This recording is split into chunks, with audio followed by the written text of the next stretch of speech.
Iya, Caimin nggak merasa perusak rumah tangga politik orang ya? Yang saya dikasih tahu Bang Surya, belum ada keputusan soal cawapres. Saya ditanya, makanya saya minta maaf kepada teman-teman Demokrat. Saya tidak tahu. Tiba-tiba makan malam, saya pikir ini akan menjadi pembicaraan berikutnya gitu. Ini penjajakan, kemudian berproses dalam dialog. Ternyata Bang Surya bilang, kamu punya cawapres, saya punya capres. Loh, kan tadi sudah ada cawapres. Belum ada keputusan cawapres. Semua sedang proses dan tidak ada keputusan. Langsung deh, ini kesempatan. Lah, jangan-jangan Tuhan ngasih jalan ini, saya bilang. Namanya Lagi orang Jawa Timur, ada kucing disuguhi gereh gitu, ya sudah gitu lah kira-kira. Langsung, bener Bang, coba. Tapi kamu maunya gimana ya jelas? Kalau saya maunya capres. Kamu jangan banyak omong. Ini adanya cawapres yang saya butuhkan, bukan capres. Kesimpulannya salaman. oke. Salaman dengan Bang Surya, PKB, Nasdem, koalisi. Tidak menyangka tanggal 2 itu tiba-tiba tanda tangan. Iya, Caimin nggak merasa perusak rumah tangga politik orang ya? Yang saya dikasih tahu Bang Surya, belum ada keputusan soal cawapres. Seberapa jauh, saya ke Mas Anies dulu, seberapa jauh Anda sebetulnya terlibat dalam proses ketika akhirnya memutuskan Gus Imin menjadi pasangan? Karena yang tampak di publik, keputusan ini diambil oleh Bapak Surya Paloh selaku Ketua Umum Nasdem, dan Anda hanya ditugaskan untuk menjalankan keputusan itu selayaknya seorang petugas partai, menjalankan keputusan. Ya, apabila Pak Surya Paloh mengajukan nama yang tidak relevan dengan usaha pemenangan, dan saya harus melaksanakannya, maka saya petugas partai. Semata-mata menjalankan. Tapi, kalau yang dibawa namanya adalah yang sesuai dengan kebutuhan kita. Seperti saya sampaikan tadi, di bulan Juni, kepada semua saya sampaikan kita perlu mengundang PKB. Kenapa? Karena kita lemah di Jawa Timur, lemah di Jawa Tengah, dan kita membutuhkan partai yang punya basis kuat di sana. Jadi, ketika ada nama ini adalah nama yang sesuai dengan kebutuhan.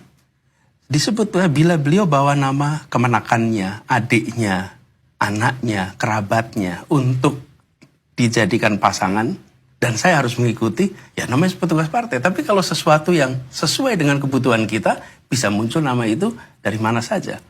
Dan pada waktu itu, Pak Surya Paloh itu berada dalam situasi di mana, begini gambarannya. Bertemu dengan kesempatan, nanti mungkin Gus Imin bisa cerita prosesnya. Beliau dalam situasi, saya berunding dulu dengan PKS dan Demokrat, baru nanti bangun kesepakatan dengan PKB. Risikonya mungkin PKB sudah diajak oleh yang lain dulu. Atau bangun kesepakatan sekarang, lalu menjelaskan kepada PKS dan Demokrat, risikonya mereka merasa dilewati dan tidak diajak bicara. Dan ini sebuah ijtihad nih.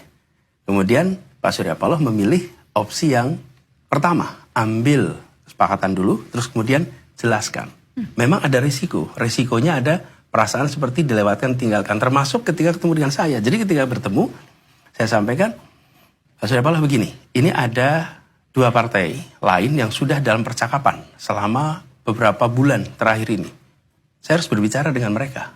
Harus menjelaskan dan menyampaikan inilah opsi baru yang selama ini tidak ada di dalam percakapan kita. Ya, itulah yang terjadi.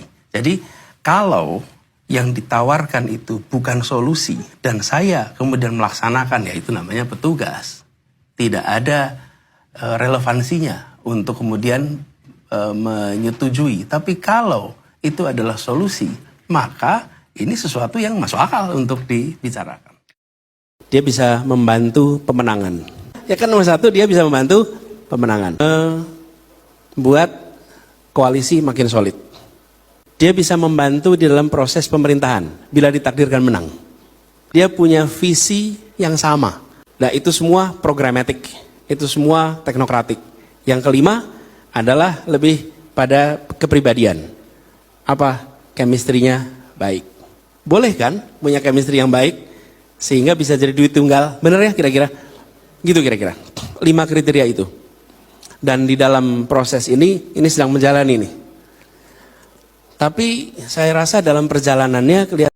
Halo teman-teman, berjumpa bersama saya di Politik Dagi. Ya, ini luar biasa bagaimana Anies Baswedan beliau ini sangat luar biasa ya, menjadi tokoh yang sangat fenomenal saat ini ya, bagaimana Anies Baswedan eh, semakin dijunjungi itu teman-teman ya, dinobatkan sebagai bakal ya, ini bakal calon presiden 2029 dan ini sangat menarik teman-teman.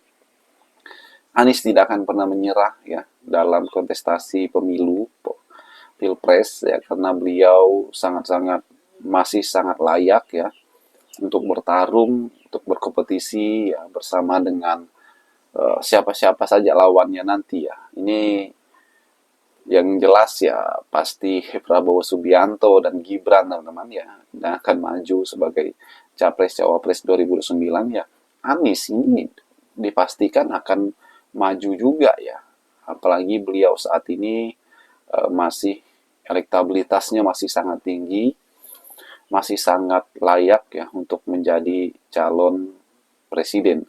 Ya walaupun banyak juga yang benar-benar sampai saat ini masih menjadi pengkritik itu masih banyak teman-teman yang tidak suka dengan beliau, tapi ya itulah politik ya, makanya beliau tidak pernah memikirkan hal tersebut ya, karena dianggapnya ini adalah demokrasi ya, kritik itu adalah sebuah hal yang sangat biasa ya. Anies adalah orang yang tidak anti kritik ya, ini berbeda dengan Ganjar. Ketika Ganjar di di roasting oleh seseorang komika ya, pada saat itu muka Ganjar itu langsung jelek sekali ya. Itu membuktikan bahwa Ganjar itu kurang menerima kritikan teman-teman ya. Tapi kalau Anies dikritik itu sangat enjoy sekali, sangat asik sekali ya. Jadi tidak ada hal yang menjadi sebuah keseriusan ya. Dan ini membuktikan bahwa Anies adalah orang yang dewasa dalam kritik teman-teman. Dan demikian juga Prabowo ya. Prabowo ketika dikritik ya, pernah ia mengatakan bahwa ya biarkan anjing menggonggong. Nah ini kan sebuah hal yang sangat ironis teman-teman ya, bagaimana ia seolah-olah ya menganggap orang-orang yang mengkritik ini seperti anjing menggonggong yang cuma nyeribut ya. Dan inilah hal yang sangat